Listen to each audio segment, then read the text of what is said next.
Hi, everybody. Welcome to Motivation Monday with Nikki. I'm Dr. Cammy Goes Keto. We are here today and we're just having a conversation about consistency. And so we were starting to talk about how to plan this and how we were going to videotape and everything. And Nikki was saying all this great stuff. And I was like, okay, well, let's just roll.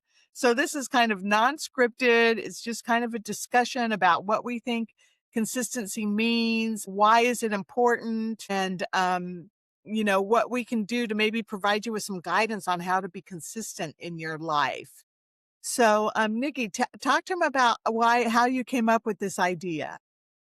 Well, to just, explain myself a little bit, I was telling Cami about how I went to a social media summit where they were just teaching you how to grow and expand your social media channel or business, whatever you have going on, and how to be successful with that. And one of the speakers was on there and was talking about how if you're just posting haphazardly, that's not a strategy. That's just you having fun and just throwing some stuff against the wall and seeing if it sticks. And so what he wants to do is if you're committed to having a channel, you need to have a definite subject matter, audience, format, like all the little details that would make your channel successful and treat it like it's real, it's significant, it's important to you. And then make that commitment to post, every Monday like we're doing or whatever day or and he didn't even say it had to be volume. Like you don't have to post every day, 365 days a year. If you post once a month, but it's something good quality and something that your viewers resonate with, that'll do it too. So it's just deciding exactly what direction you want to go to and then going. But I was telling Cami, as with all things in life, it doesn't matter if it's business, your personal life, sugar recovery, keep hearing consistency pop up as a struggle that all of us resonate with. So that's what I was sort of telling her, and I was like, "So why don't we talk about that today on Motivation Monday?" Because I don't know if it's just my universe that keeps popping it up, but and she had texted me this morning and said, "That I was literally gonna ask you about that too." I know, it was so scary, you guys. I was like typing the word consistency in my computer because I was interested in that topic. And I get this text from her. Why don't we talk about consistency today? And I'm like, do, do, do, do, do, do, do. Yes. You know? And that's happened a few times when I was like, "I need to call Cammy and check on her," and then the phone rings, and it's just a God thing to me. Yeah. Yeah. Yeah. So, when I went to talk to Nikki about this topic, I remember thinking, God, it's so dry. It's so boring. And it is, right? Like that's the first thing that so many people are going to think about is that it's so boring. It's so dry. Who wants to listen to somebody talk about consistency? But the thing that really sparked me to want to do this is that it's key to success. Mhm. Right? Like if you want to be successful in whatever you're doing, right? Your YouTube channel or your issue with sugar or your relationship with food or your relationship with somebody else, you want to be consistent in how you go about managing that relationship with the food or the sugar or the person. So it really is important. And so I wrote down like a few little one-liners here that, I thought we could go over. And then, you can talk about some things that you had written, jotted a few notes down too, right? Sure, yeah. Okay. So one of the things that I wrote here that I think is really key is that consistency is not being perfect. It's being predictable. And that is really key because when you are predictable and you are consistent, you will have success in whatever it is that you're doing. It may take longer than what you want. It may not be the funnest of things that you have to do consistently in and out. And the other thing that I think is really important too is that I wrote something in here about failing has nothing to do with the cravings. Like when you're looking at sugar, it has to do with being inconsistent. And so there's a way that you are when you're inconsistent, right? There's a way of being as you go through your life, being like Mhm, somebody who's inconsistent. And you want to try to change that up, right? You want to try to change that identity. Because remember, mhm, we were talking in our resolutions about identity. And you want to try to make yourself somebody who identifies with yourself as a consistent person. And in doing that, you'll be able to have some success with whatever it is that you're working on at the time. Yeah, definitely. And I feel like a little bit of it, not to be mean, but speaking for myself, is that if I haven't made that thing a non-negotiable, it's like Mike tells us where we leave that back door open.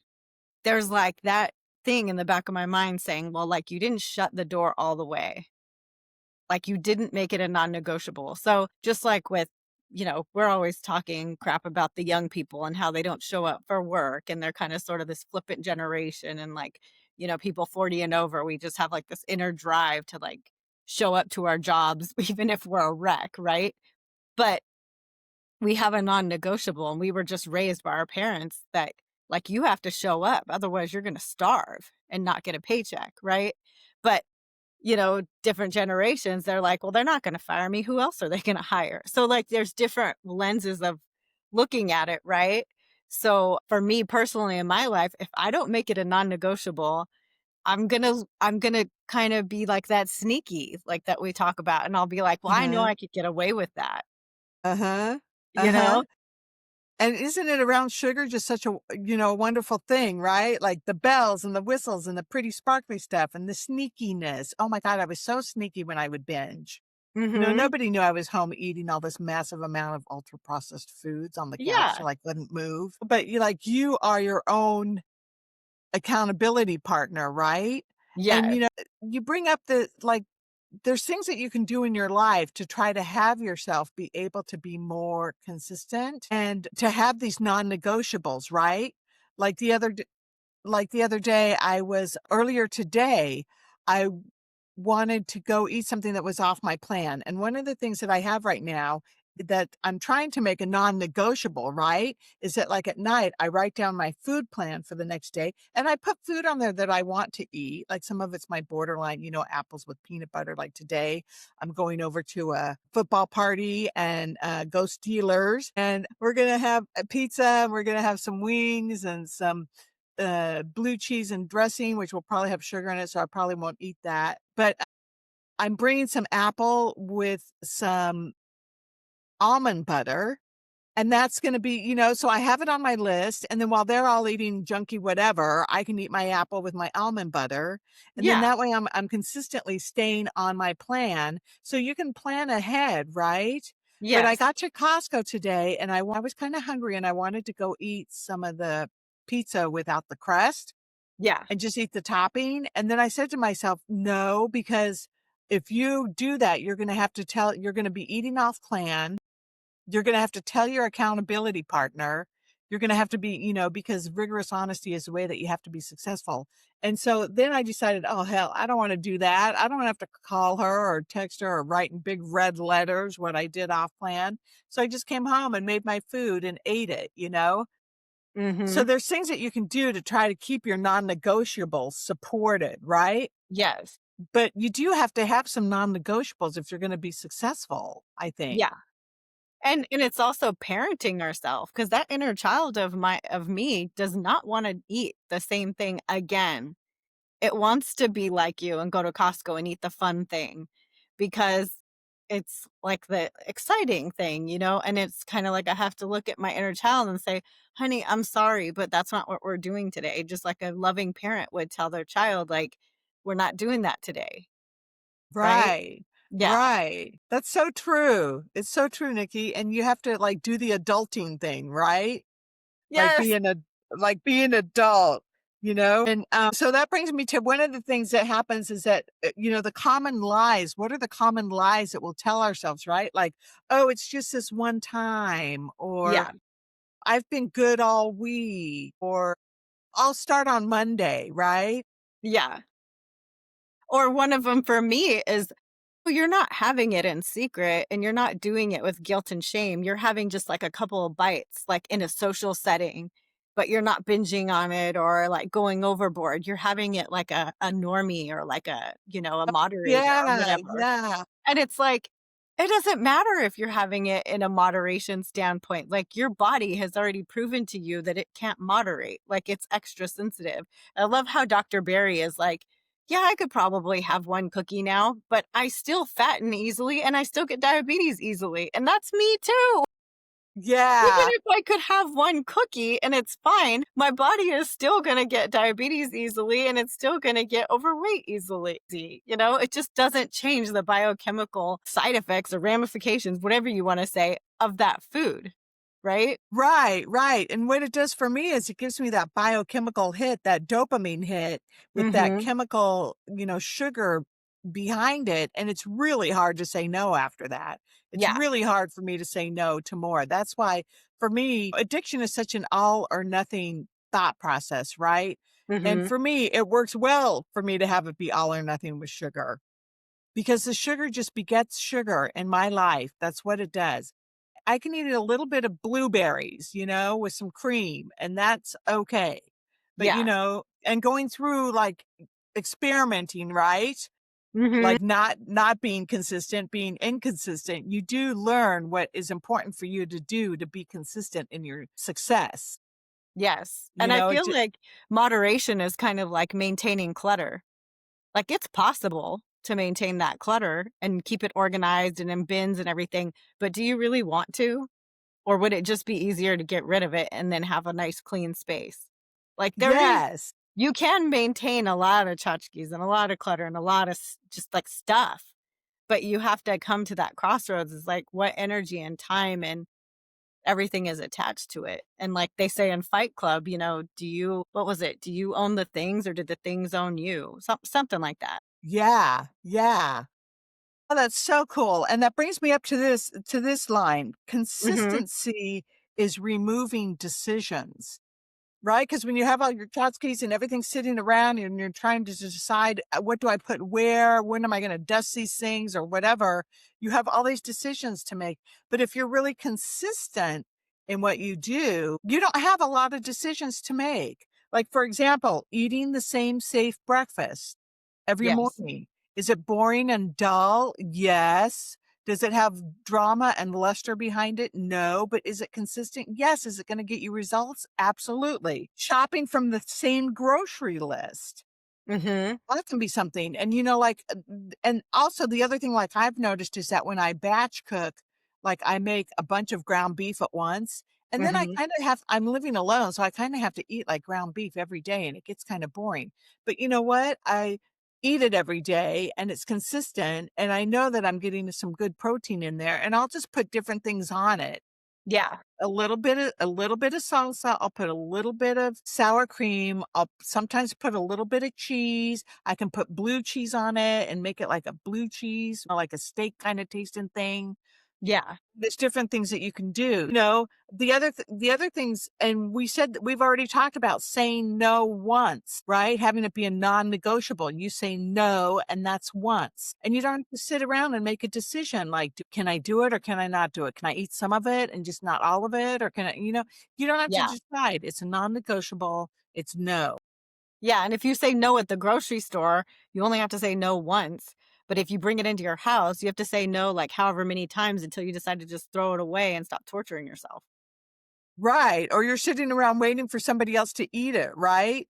You're Yes. like, "God, when are they gonna finish eating that stuff so I don't have to look at it anymore?" You're still dealing with all of that. Mhm.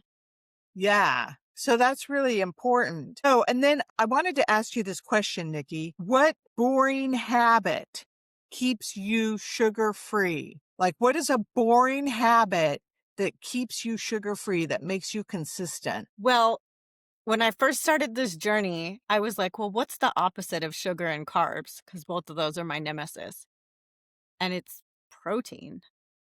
Okay, And I was like, "Have I ever binged on meat or protein in my life?" No, I always just eat what I need, and then I go back to my life. So I was like, if the opposite of sugar and carbs is protein, every single meal, I have to make sure I get a minimum amount of protein, which for me is 30 grams. So I find that if I am consistent with just trying to get 30 grams of protein or more, depending on your energy needs or how hungry you are, everything else seems to be a lot easier. seems to kind of fall into place. Yes. Yeah. Yeah, that's excellent. That's an excellent answer. Yeah. I was thinking about that question, and one of the things that I came up with that's been really working well for me is my food plan. Mm. Now, is a food plan boring? Yes. Is it, is it does it sparkle and have glitter on it? No, not in my mind, it's like my food plan, I have to have a food plan. I mean, why can't I just eat like a normal person? Sometimes I just do that. And I had a friend the other day tell me that I spend too much time thinking about my food and what I'm gonna eat. And I thought, well, I'm down almost 20 pounds doing this and I'm feeling great and I have energy and I'm not binging on sugar and my brain is probably healing along with my liver and other parts of my body. Mhm. So, yeah, I'm gonna think about my food and how I eat, but, does it and I do have to say that when I do my food plan at night, I think about what am I craving? What do I wanna eat tomorrow? And I always be sure that I have something on there that's something I'm looking forward to. Mhm. And the other thing too is like this morning I ate some sardines with some bacon because I can't eat them alone. So I put a bunch of bacon on my sardines and that really helps my ketones. Although I forgot to check my ketones today, but that generally helps get me a little bit closer to ketosis. And Mhm. so like, even though it's boring and it's not something I really all that much enjoy eating, there's benefits to it, right? So you have to kind of be able to look at the long-term benefits. Yes, definitely. Yeah, because I feel like when we use a tool and it works for us, and no tool works for everyone, right? We all have something that resonates with us based on our stage of life that we're in or our circumstances or whether we live alone or with somebody else that works for us. And, if you have a tool that works for you, God bless America, use it. Yeah. Yeah, exactly. And the other thing, I don't know if we touched on this yet or not, but if we talked about it was, another thing that I said that you don't have to make decision that will help you not have to make a lot of decisions is to have a non-sugar response to stress, right? Yes. Like, so have something that you go to when you're like stressed out and you're like, oh my God, I'm stressed out. And that's like in the afternoon at 3 o'clock when everybody's stressed out, all this work they have to do, and they want to run down to the, vending machine and grab their candy bar. What are some non-sugar things that you can do, right? And like one of them that I think Nikki and I are both pretty good at that we're getting, that I'm getting better at for sure is calling people, like Yeah. picking up the phone and just saying, "Hey, I'm just checking in for a few minutes." And, Mhm. talking for 2 or 3 minutes on the phone with somebody can really be helpful. Yeah, I agree, and I was in one of our meetings the other day when we were talking, I was even telling people, in the beginning, it's okay to use I hate to say it, like, your phone and social media, because I hate to just make people go from being a sugar addict to, like, social media addict, but in the beginning, if you need a quick dopamine hit, go on your Instagram and look at some videos if you're riding out a craving for 10 minutes and you're at work and you just don't have that many resources. Or go to the bathroom and go to the handicap stall. That was where I used to hide and just like do tapping, like this, or sing a song or Butterfly. butterflies, give yourself a hug and, do the, oh, it's gonna be okay, rock, all those different things. If it has to be a quick 2 to 5 minute thing in the beginning just because you're getting used to this type of habit, so be it, as long as, not too many Amazon boxes are coming to the door and things like that. But yeah, until you can get a handle on more and then build your toolbox up, that it's just not just turning on, your social, but calling a friend when you're not feeling so like, oh, I don't want to bother her. Exactly. Yeah, and the other thing too that Mike always mentions is a 10-minute walk, Yes. right? Like, Yeah. even if you can just take a break at work and go out and walk for 10 minutes, even if it's cold outside, if you're on the East Coast, you can go down and walk, a half a block, turn around and walk back. Just to get a change of environment can really change your attitude, can change your cravings right away, and can make you think about what you're really up to. Yes. And give you some peace away from the noise of the office and your job and your screaming kids or grandkids or whatever. Yeah. Yeah. All right, awesome. So we've talked for 20 minutes about Woo! the boring subject of consistency. That's so cool. And I hope that we gave you guys some ideas about how to be consistent and about the importance of it, right? Like how relative it is in our lives. Yes. And that's why we always say just keep showing up. Even if you didn't have a, perfect week, Like, that's okay. We're all human, but just keep showing up for yourself, keep showing up for your community, and eventually stuff will start to click and the lights will start to come on, right? Right. And the other thing that I think is really important too is if you can be consistent for a small period of time, even for 2 or 3 weeks, you can have that experience under your belt of being consistent and it will feel so good for you. It just Mhm, feels good to be, doing something that you really want to do to make yourself healthier and feel better. And after you do it for a small amount of time, it starts to feel good. mhm. So just keep on keeping on. Yeah, and build that consistency muscle up just like we're building up our real muscles. Yeah. All right. Okay, everybody. We hope you enjoyed our Motivation Monday. Yes. Next week we'll be doing another are we gonna do the measurements every other week or just once a month? It's We have up to to you. decide. We might wanna do once a month so it's not so boring for everyone. Yeah, yeah. Maybe we'll just do it once a month. So then next week we'll have another wonderful topic that will motivate you. Cool. All right, everybody. Take care. Thank you, Take Nikki. care.